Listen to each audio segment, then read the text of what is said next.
We are continuing in our journey through Yoreh, Perek Pei Zayin, chapter 87, and we are now going to move into a section where we talk about making cheese. Now, you might ask yourself, what does making cheese have to do with Basar b'chalav? And I'm going to tell you it has everything to do with Basar b'chalav, mostly because of the fact that we get rennet and we also get cheese that has fermented, that is used in the cheese making process through its production and usage and creation in the cycle of the animal. So we have to look at how we get the ingredients to make the cheese and how we set up our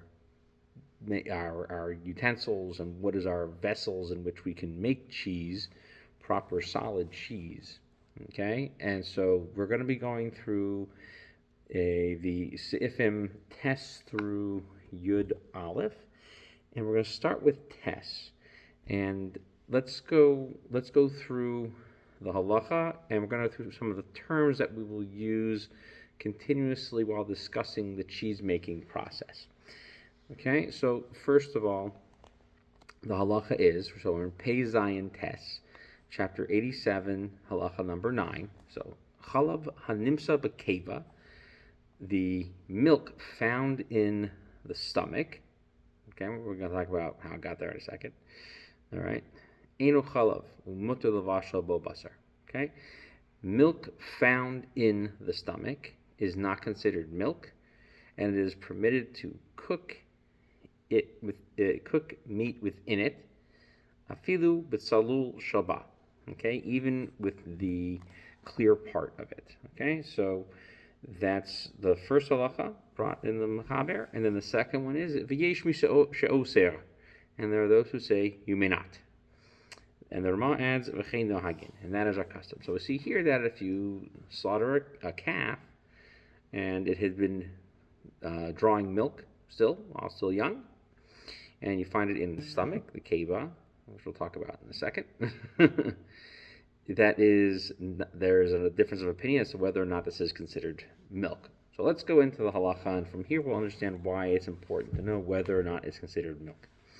Okay, so the keva is, when we talk about it in terms of basar b'chalav, is the place where the milk sits in the stomach and ferments from the acid in there.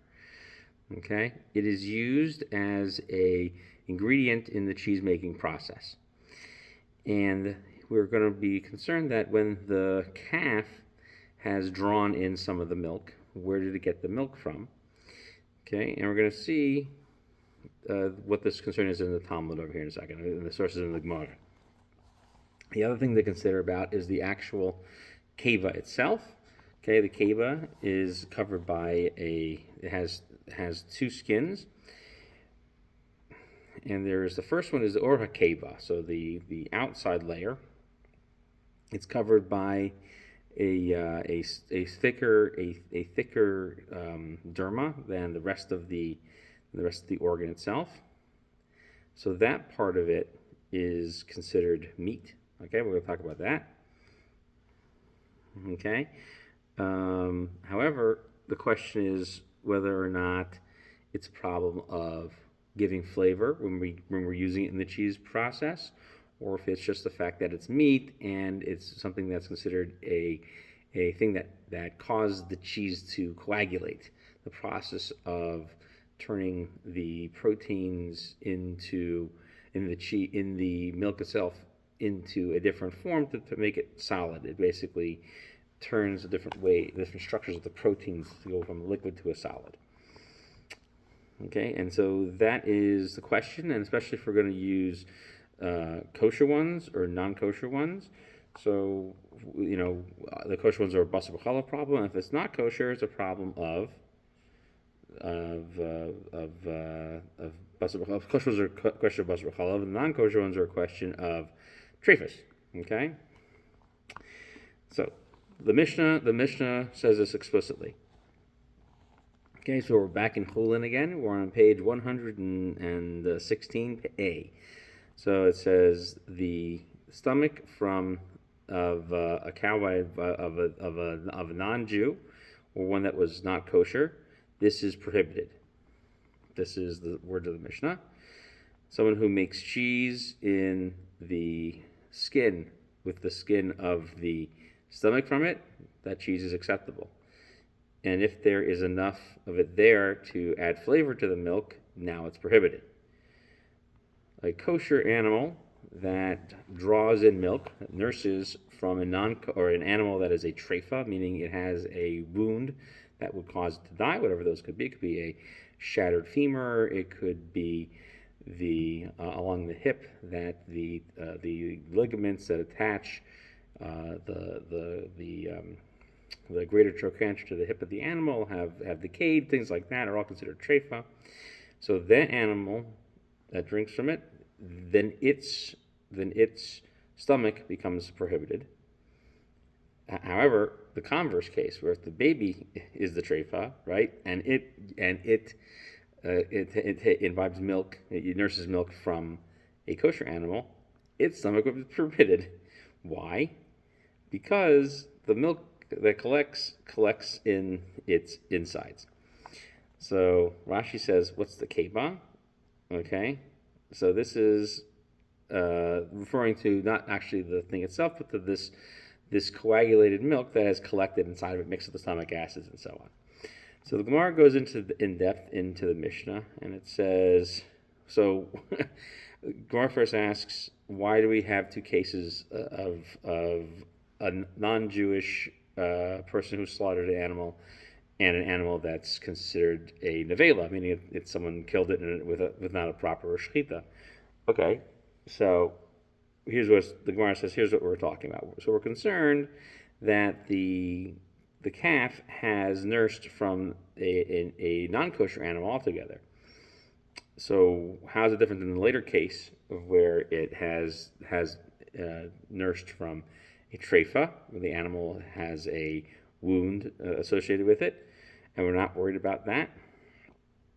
And why are we also saying that the non-kosher animal, that we are concerned that they are concerned about it nursing from that? So in the case of the treifa, it's very unlikely that a mother cow gives birth and then is also a treifa.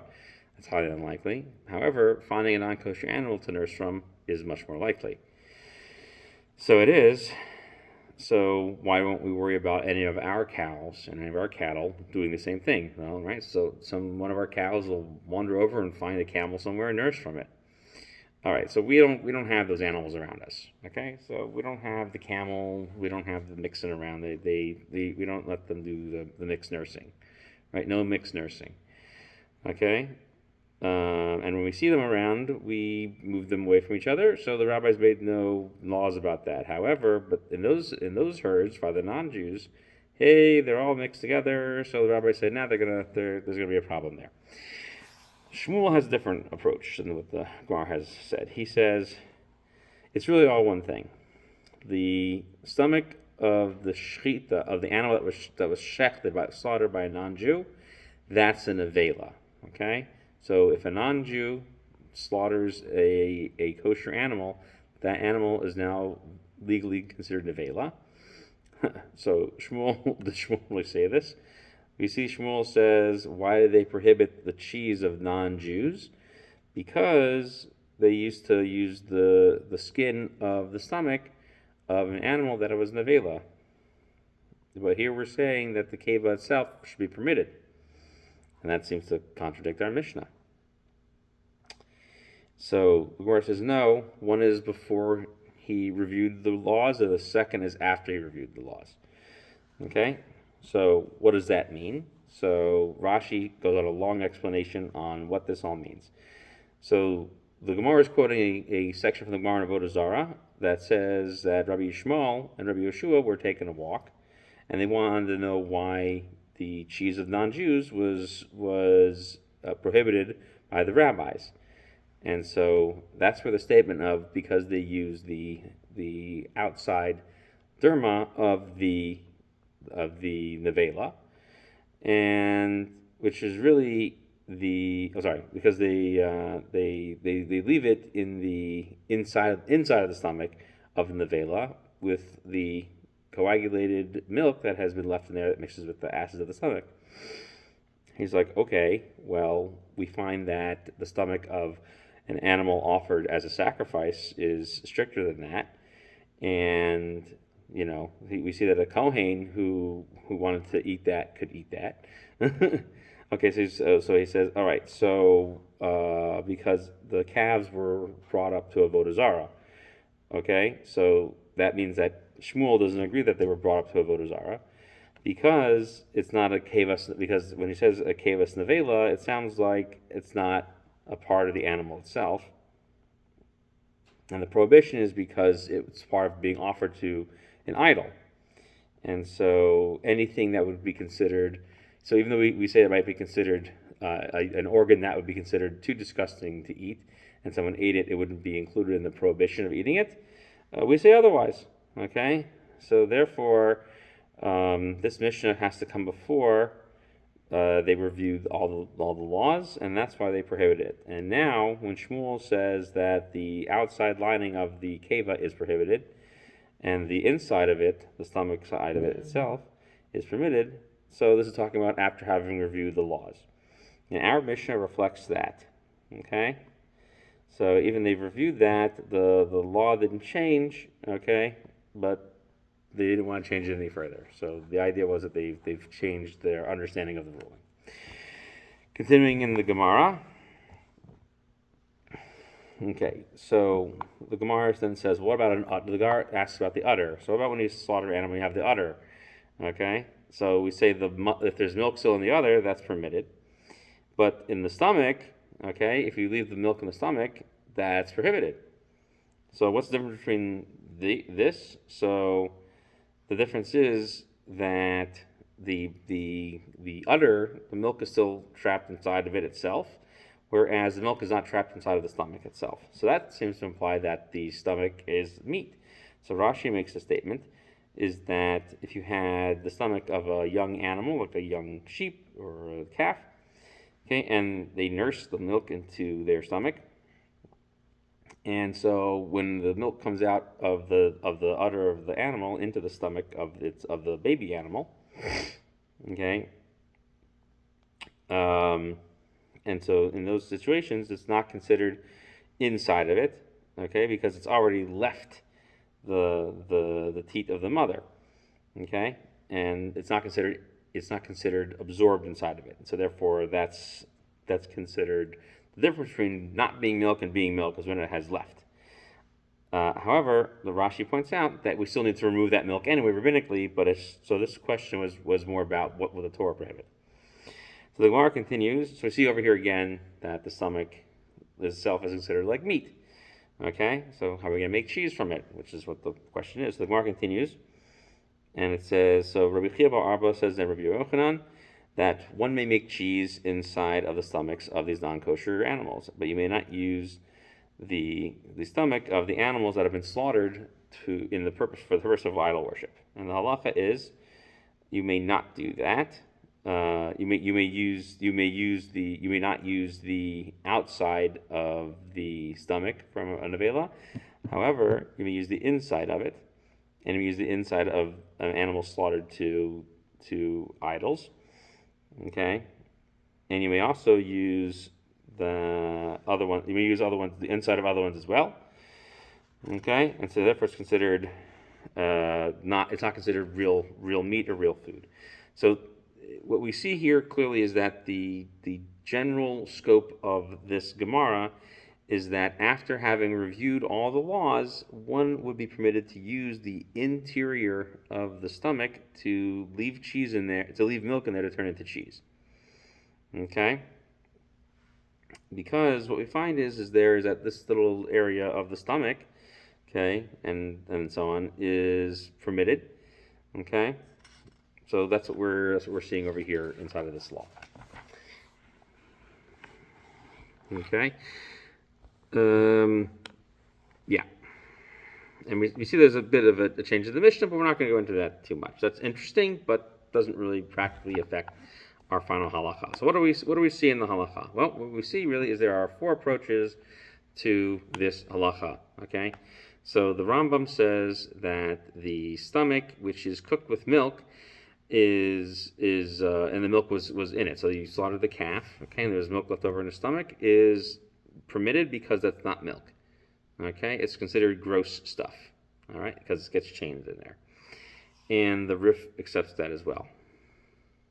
Okay, we mentioned Tameya in the Mishnah. The Pri Megadim points out that Tameya may be a problem because you're getting the milk from a non-kosher animal, but we're not going to dwell on that so much.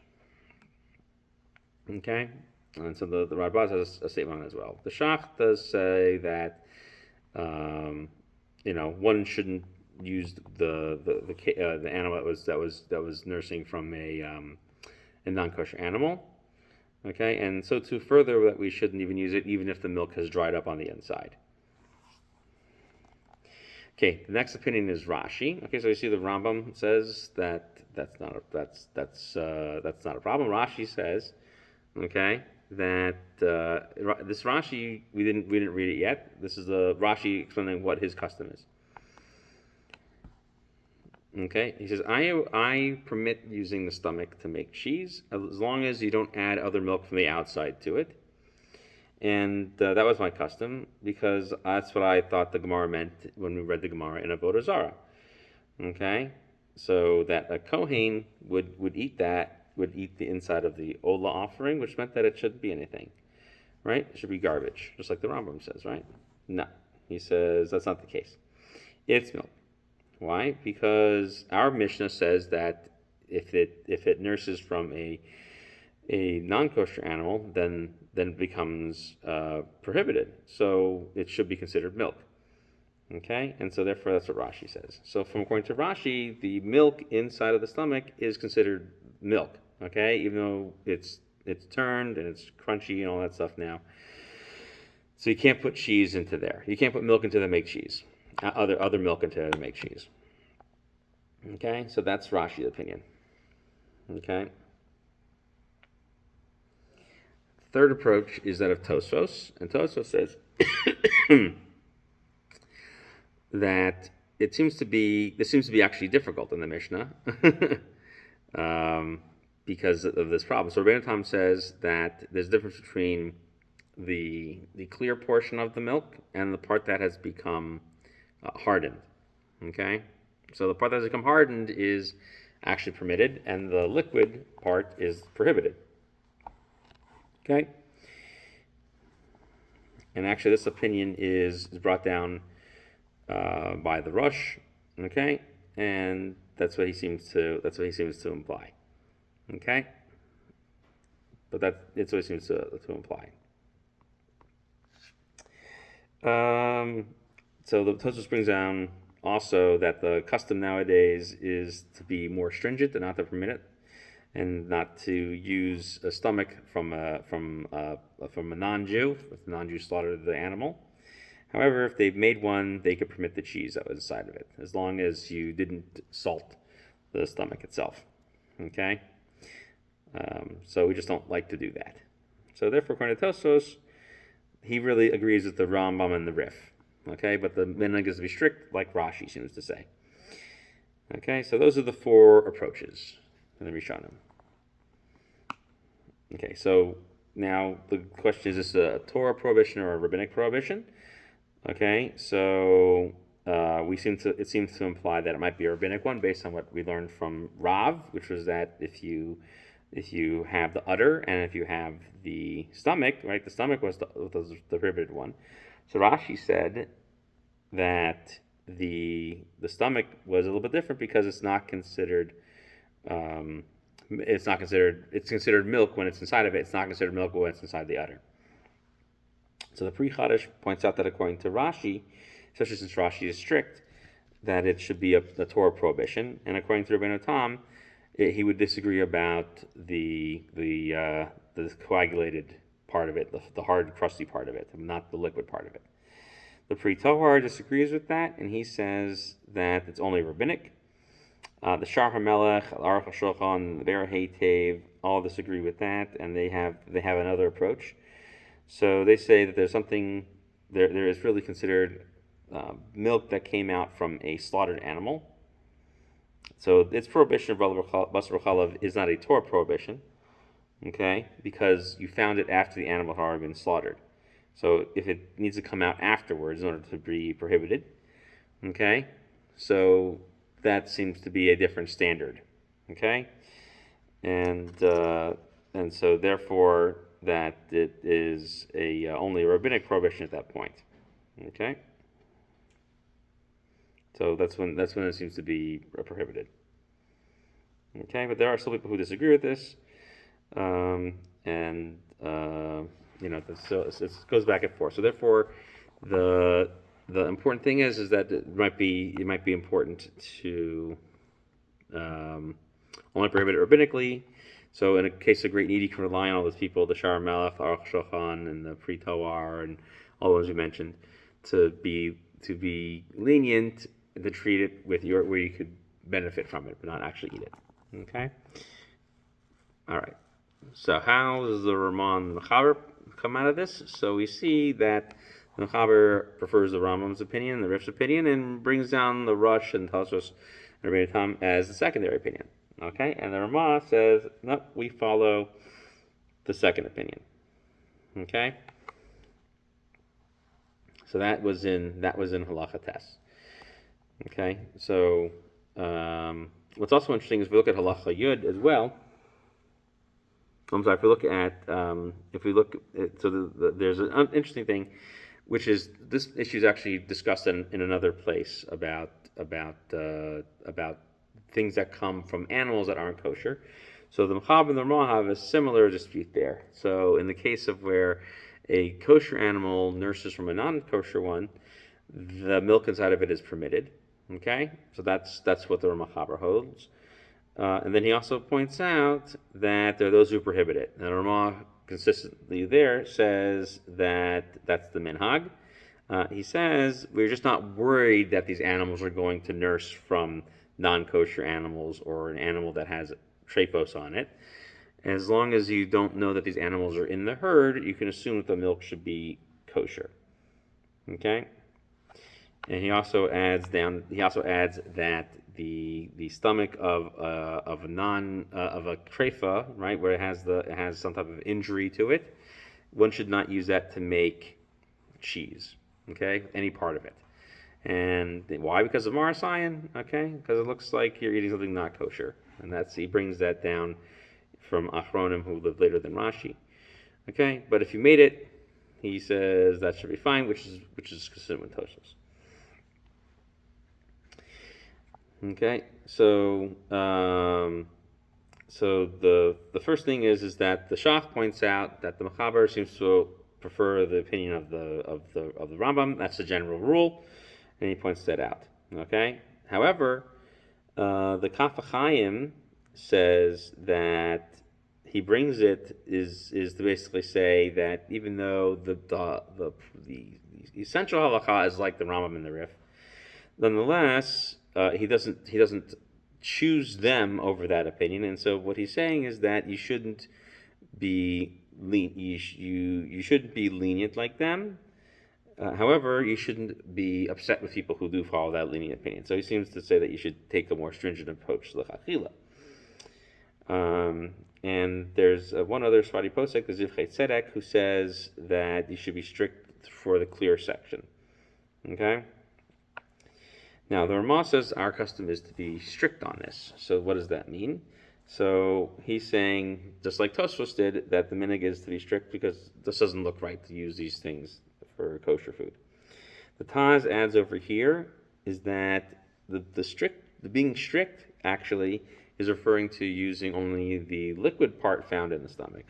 And that's the stricture of Rashi Rabbeinu Tam. Okay? So the Ramah is actually holding like Rabbeinu Tam. So that's what he says. However, later authorities like the Marashal say you should follow Rashi and not take any leniencies, even to use the crusty stuff in the middle. So who would know what that is anyway? Is what the Marshal says. Okay, so that's the Taz's argument, is that the Ramah is a little bit more lenient, but the Marshal is very strict. The Shach, however, says that in terms of based in light of what we saw in that halacha and Pei Aleph, he says that our custom is to be strict, okay, and that's what he means over here is well. He's trying to differentiate between the karash and the tzalul, between the coagulated one and the liquid part that's found in the stomach. However, in his own separate work on Yoreh, the Torah Chatas, he says that karash is permitted, okay, b'diavad. So with the liquid part, he says that should be prohibited even b'diavad, okay? So that's him, which is similar to what Tosfos is saying. So that's what he says. Let's see. Then the Piskei Tshuva brings down that there's a case. So let's say the animal that you shechted, it turns out that it's treif. So you want to use the stomach, right? So you shechted it and you find it's treif, okay? But you know that it only nursed from a kosher animal, like its mother was clearly kosher, and so. And also, if also the animal died on its own before you had a chance to shecht it, that should be permitted. But non-kosher milk is what's prohibited. Okay? And so he says that if you find this type of milk in the stomach of a treifa, and so to an avela, that should be, the Mishnah was saying that was perfectly permitted. However, Tosfos is saying that there's a minhag against it to just not use it, to only not use it in a case of where there was kosher milk inside of a treifa stomach. Okay, and so too the milk that's inside of the stomach of a non-kosher of an animal that has no kosher whatsoever, but the milk was kosher. Okay, and that's what the Ramah is saying. So he takes that stance as well. Okay, so that's what he's saying. So what we see over here is that a number of poskim, the Isser Heter, the Marshal, and this people all say that you should be strict with whatever kind of milk is found in the stomach, just like Rashi says. Shach agrees with that as well. Okay, that's what they all argue. So what's interesting is that the Chachmas Adam and the Yad Ephraim say that you can be lenient if there's shishim against it. I'm sorry, you can be lenient if there's not shishim against it. So if you mix some of this into something else, you can rely on these opinions in a case of great loss.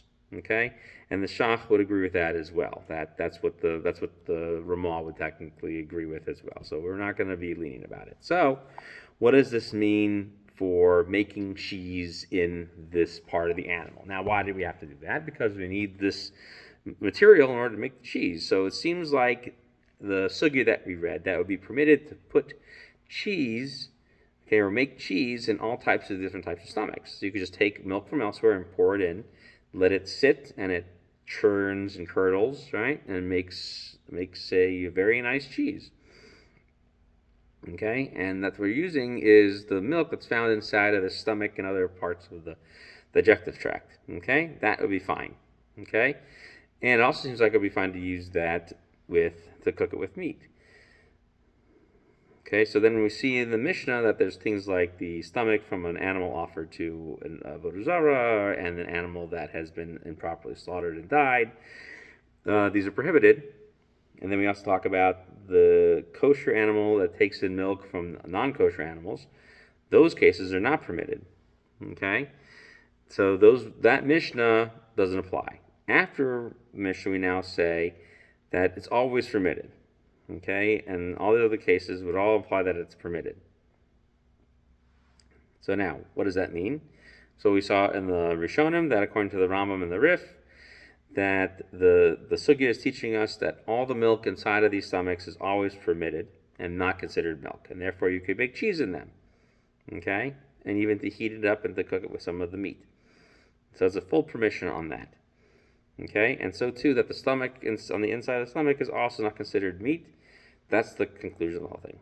Rashi says that this milk is actually completely milk. Okay? Doesn't matter what part it is, whether it's solid or liquid. And you can't put cheese in here in any way, shape, or form. Okay? That's what Rashi says. So those are not permitted. Okay? And Rashi seems to say that even after review in the Gemara, you wouldn't even permit any type of stomach, despite the fact that it seems to imply otherwise. Okay? It's only permitted, he says, Rashi, with a stomach that's found inside of an avela or a treifa that has milk in it from a kosher animal. Because the milk itself is considered permitted, okay, but not in any other case. So the reason why it's permitted is because the milk itself is permitted, but if you find milk from non-kosher sources, nothing inside the stomach changes it from a status of milk. Rabbeinu Tam disagrees and separates between solidified crusty milk and liquid milk, but says that there is a minhag against it, or at least Tosfos says that there's a minhag against it. Okay. However, that second statement in Tosfos seems to also agree that Meikar Din, the Rambam, and the Rif would also be correct. Okay, so we also seem to take an approach that, according to Rashi, that this would be a Torah prohibition if you did cook it and it's considered actual milk. But there are people who disagree with that.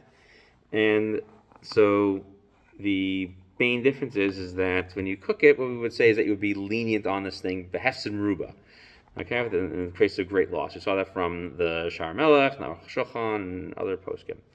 So that is the case of how we can starting to talk about making cheese. So we see from over here that in an age before we had separate rennet, you had to use the stomach, and we're seeing from here that there would be permission to use the stomach if you go ahead and use kosher milk inside of a kosher stomach. Someone from a kosher animal would be permitted to make cheese according to all opinions. So whereas the Rambam and the Rif would be even more lenient, and there seems to be also a rabbinic prohibition to use a stomach with milk that's also from an unsupervised flock. Would be another thing that would be an interesting problem over here. Thank you for joining us this time. We'll learn more about cheese next week.